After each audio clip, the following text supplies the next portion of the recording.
So, Joe, I think we could talk a little bit, maybe just a little bit about what we hear when we do capability pitches or we're introducing ourselves or we're gathering insight from clients that we've worked with for, years, like what worked, what didn't. And what we keep hearing is, at least from the design side of the business, is can you join us in the conversation earlier than expected? Like, can we enter in the conversation with you prior to getting the estimate? Or could you give us insight on what things cost? Can you help us? Like, if you are going to be the material and constructability experts, Mhm. like when do we get to tap you? We'd love to tap into you earlier than later. And what's your answer for that? What's the earliest someone can Call Joe as soon as you like. Yeah, I mean, I think that's it's the as soon as you have that idea in your head that, hey, I'm gonna make something super cool for this space, right? And it can't be something that I'm gonna go buy off the shelf or that a rep has brought into our office before, and I know how much it costs. I want to make something special. It's okay, I know who to call. And I know I need to tap into my resources. I need to ask about materials. I need to ask about timelines and budgets and all of those different things, right? We're not going to answer those questions for free for 6 years and never do any work. But that's where, we are a resource in that field to say, hey, yeah, if you were going to do this, you're looking at $100,000 and it's going to take 6 months but it's going to last forever, right? So I think those are the kind of conversations we want to be in, because that's the customer that I think sees the value in what we do. Yes. Not the, hey, I want the lowest bid on this graphics package for this office. And if it's not the cheapest, then you're not getting the bid. And that's just what it is, right? Like we're not a commodity based organization. So there's a value in the solving of the problem. Yeah, definitely. In our eyes, at least, right? Yeah. Hopefully, that's Yeah. the perception from our customers is the same as well. We used to say we love the gnarly challenge. We love that really kind of, I'm not sure what to do. I need this thing to flip this way, or I need it to flip this way too. But, there's ADA regulations in there. Like, what am I trying? Like, what are all these variables I'm trying to solve for, And I think that when individuals drop those challenges into us, that's where, like Joe has said this many times in our capabilities, is that's where our team gets really excited because they are, in the end, they are artists and scientists and they love math, and they love materials. Like they are, and they geek out on it and it's good, right? Right. I thought about this the other day. Well, I don't know why this analogy popped in. It's almost like think about like a mechanic at, let's just say the GMC dealership, right? He works on GMCs all day long, right? He loves cars, but in his free time, what he really geeks out about is working on like old Corvettes, right? Or he's custom building his own cars. So like, yes, I can work on GMCs all day long and I'm really good at it. But when you bring a Corvette in here, I'm just going to get fired up. I'm going to work harder. I'm going to do some more creative. Like that's where I think it's that kind of the I don't know how to do it, the solving the problem, that kind of stuff, I think is the what gets everyone flowing. Right. There's Gotcha. these So in that pieces. analogy, like the Corvette is the challenges where there's a lot of unknowns. That's what excites your team.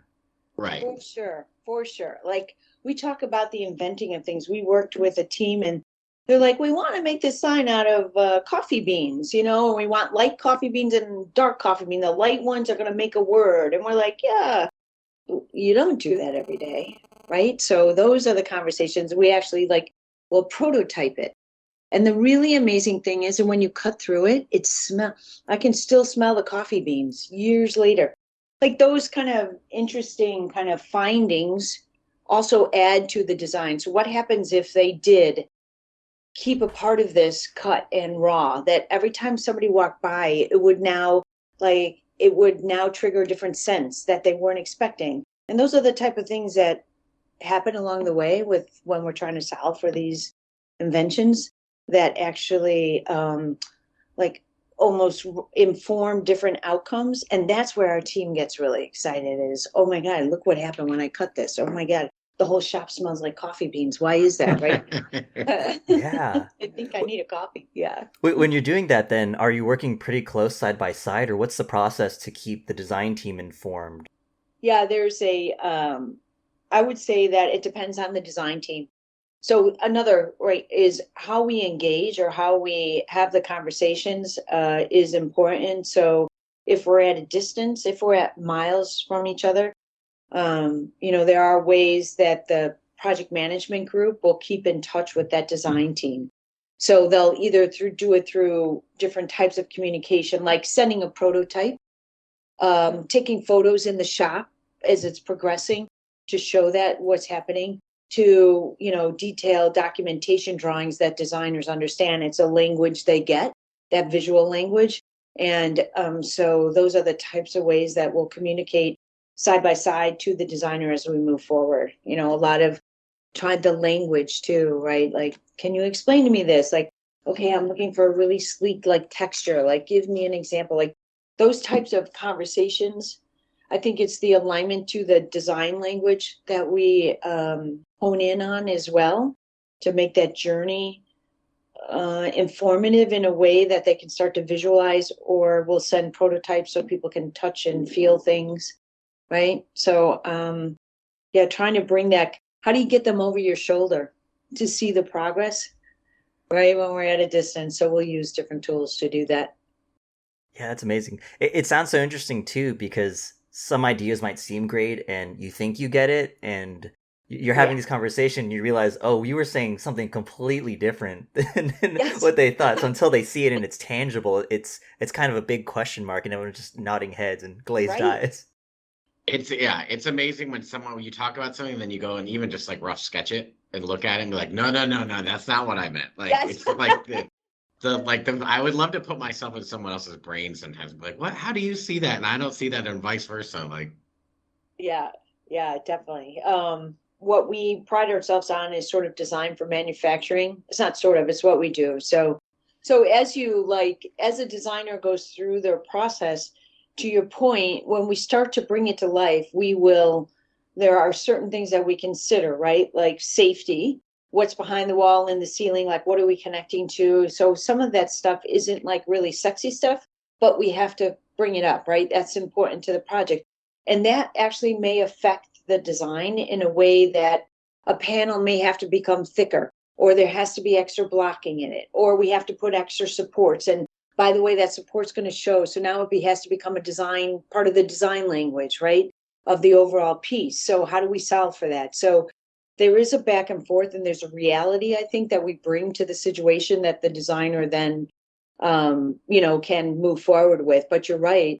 I mean, they're designing for that pre-design, the DIDD stage, and then we start to infuse the realities of whatever that environment or situation or material or construction method is that starts to shape it or tighten it even more. When you're going through this process and you're designing all these custom crazy one of ones, they tend not to be something that, like you said in the beginning, there's no guidebook for how to do this. How do you build comfort in like general contractors and other people who are more used to run of the mill type work, and how does your work integrate with theirs? This is a really, really important question, Alex, because we'll get this often from the design community, is they're trying to hang on to their design intent. And then when it gets past, or the next phase is with the general contractor's focus might be a little different, right? They're now watching the dollars on the project, and they're trying to find ways to make it profitable on their end. So in that process, they may value engineer to a point where they value engineer the design intent right out. So we try and help balance that by getting up front with the designers, providing documentation that they can put into their spec, or spec us in with those documents in the language that the GC knows as well, to say, we've already solved for this at this level, at this price point, like take this forward into your documentation. And then we will have, like, our project managers get on the phone with the GC, where the conversation is much different. It's, it'll get down sometimes to supply chain and cost and what's being put in, and maybe some sizes have to change based on, we talk about sheet yield often, as you can imagine, for price benefits. And so then the designers brought in the conversation. It might be a three-way conversation between us, the designers, and the GC, to come to, like, to say, okay, understanding everything else, it may have to shift a little bit more. The more we can be on the phone together as a team to accomplish whatever needs to be accomplished for the end client makes it better. That's the best situation that we can have. Sometimes we don't always get that, right? So we'll try and sometimes we come in with the general contractor, we don't even know the design. And that's and then we're like, we understand the value of the design. Like, tell us the intent behind it before you start chopping away at it. But sometimes we don't, so it's a bit of upfront. It's who are we working with, right? This is a bit of the situation we're in, where sometimes we sit in the middle and we might have started with the design team, but we understand there's a property manager involved and there's an end user and there's a general contractor, and all these people are in the conversation and they all have opinions and they affect the price and the process and the flow and the timing and everything. So it becomes quite the orchestration. And that's where we'll step into support from a project management role to keep everybody informed, whatever it is. Are we sending documents to all 4 entities? Is it going through the design team? So in the beginning, understanding the communication flow and what takes priority, and who our end client, like ultimately our end client is the design team, truly, because we understand what they're like doing. And so if we can help them, they're the ones that are going to bring us in on the next project, right? So, right. Joe? Yeah. I always say at the end of the day, my loyalty lies with the designer who brought us into the project in the first place, right? Like, we might be billing the GC, but at the end of the day, if we start taking orders from the GC and it's not what you wanted and you're the one that brought us in, you're not going to bring us into the next one. So whoever's paying us is paying us, but at the end of the day, the partnership and the relationship is with the designers that we're working with. Does that ever create any problems? It can, it's like I think this is a perfect example. There's a lot of lines. Some are dotted, some are straight. Some are blue. Like, there's a lot of complexity to that. And it's managing the expectations. It's communication back and forth. Sometimes one person's going to say this and one person's going to say that. And it's we have differing views and differing opinions. We can only make it one way, right? We're not going to make it 2 ways and put 2 different versions up on the wall. So, we kind of play the mediator in some terms too. So, understanding that, right? There's just the complexity that comes along with being in that special zone. That I think, it's a purely communication thing. Yeah. Yeah. I think, sometimes there'll be, materials are changing or methods for fabrication are changing, and it's truly affecting the design intent. And we may be seen as being on the general contractor side and trying to value engineer it. It's like we are, but also here's the reality of the material. I don't know if you had a conversation with anybody through your design process, but so some of it is, it could be a contentious situation, but we try not to make it that, to say, here are the reasons why. The material only comes this size, right? It has this type of reflective capability or not. You can cut it on this type of saw. You can't do it on this because this will happen.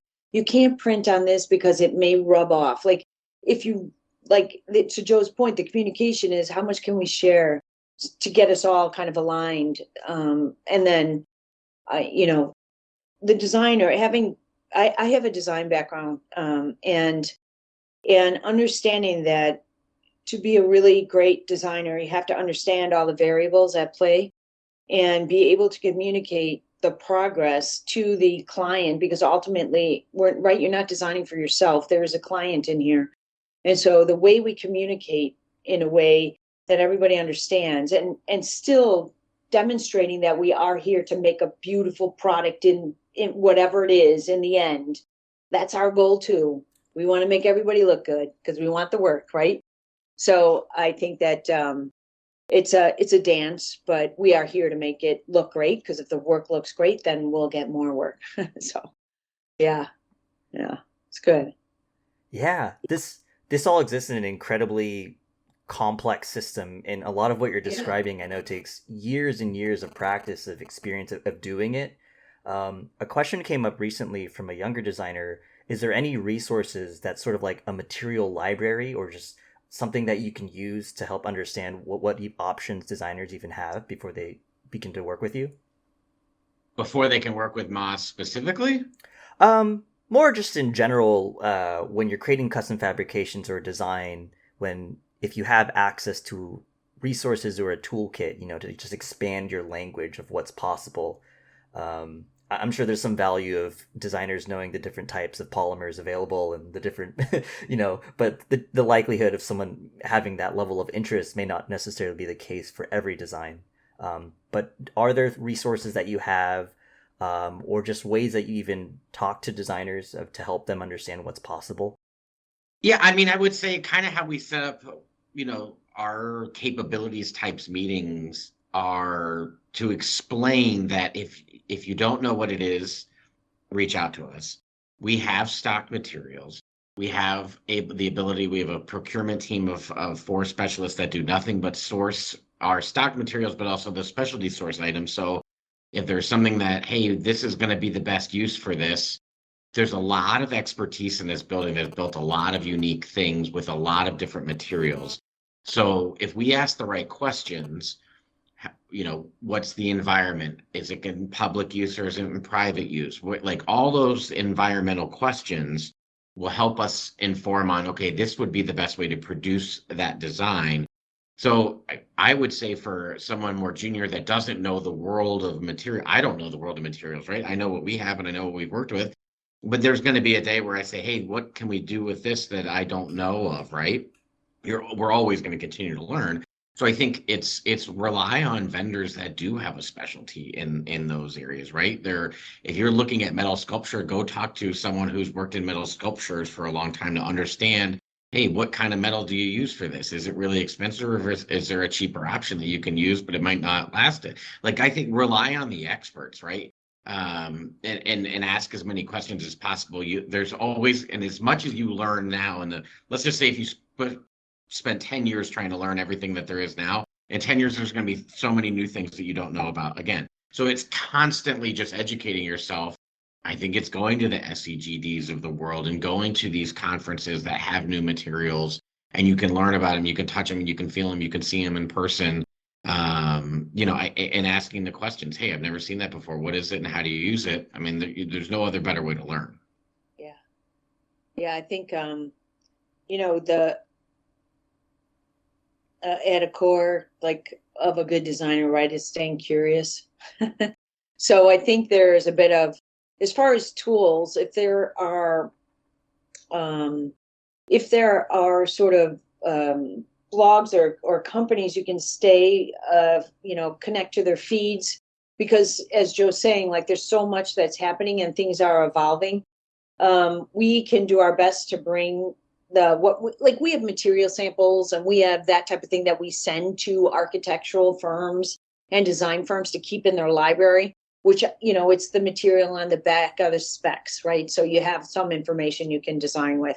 We'll have different ways, like printing processes on rigids, and that's like a sample as well, right? So those sort of tactical things that exist can be tools for people to learn. But beyond that, it's just staying aware in the community, connecting to some firms and other people that are always posting about new projects, because as you're probably aware, they go into some explanation too, some of the challenge, what was overcome or what they had to solve for. So, yeah. And then, like Joe said, find your expert, gotta have a guy or a gal. Yeah, developing those relationships is huge. Oh, yes. Agreed, Alex, totally. And that's so important. And I can say, like, having done this for, many years, it is the relationships, like, who can I call to find out more, or just give me your insight on something. You develop that over the years. Don't burn bridges. You never know when they'll come in handy. Yeah. Oh, yeah. I mean, it's just interesting. Yeah. And it's Sedge is so great too. Like, the different people. Our competition is there, but they're not really our competition. They only do maybe one thing we do, and they do other stuff, and we do other stuff. So even our conversations with individuals that somebody might consider our competition, they're so great because they're actually steeped in something we don't even do, right? We might cross over somewhere. We may be competitors in one part of our product offering, but I think that most fabricators, for the experiential graphic designer community and interior design community, they do multiple different things, right? So getting to know them and what they do and finding somebody within those organizations or following them for updates is important. Yeah. Awesome. I've got one kind of final big question, which is how do you define a successful project? Happy client. Is that happy? Is that what you said? Happy client? Yeah. Yeah. At the end of the day, if something turns out beautiful and the client's happy with it, there's going to be bumps, there's going to be bruises, something's going to go wrong, something's going to be late. Maybe all that goes fine, right? But if let's say it's the smoothest project ever, and the client's like, "Yeah, it looks nice. That's okay. That it met the standard. It doesn't blow me away." It's not worth it, right? I think if you get something that gets installed and they're like, "This is beyond what I ever could have imagined. It looks way better than I saw it in my head." Yeah, it was a day late, or whatever happened along the way. As long as that final product is good or extraordinary, and the client's happy, that's successful in my mind. Is there anything that you want to plug, or anything that you just want to, like, top of mind that you want to say and share with the community? For the community, like, consider your fabricator a true partner along the design process. It's important to delivering on your design intent on so many levels, and they should be a partner. They should bring their knowledge to you. So that's what we're here to do. And like Joe had mentioned, we have individuals that are so steeped and have done so many different projects. And just by executing those projects, they're able to learn, and they have all that knowledge and experience. And so look for teams that have that, because it's invaluable, right, to you and your projects and making your clients happy. But fabricators should be your partner during that process, definitely. And they should understand the value of design. Yeah. Absolutely. And call them early. I would say don't wait till the last minute and say this is a fully fleshed out idea with materials and specs and sizes, and it's all done and we need it in 6 weeks, right? Call at the very beginning stages and collaborate with them. We don't charge for that fee, of that service. We are a partner. And I would say anyone worth their weight would do the same, that they want to be there for you and support you. And not nickel and dime you to give you their ideas. So, you use your good partner vendors in the best way possible.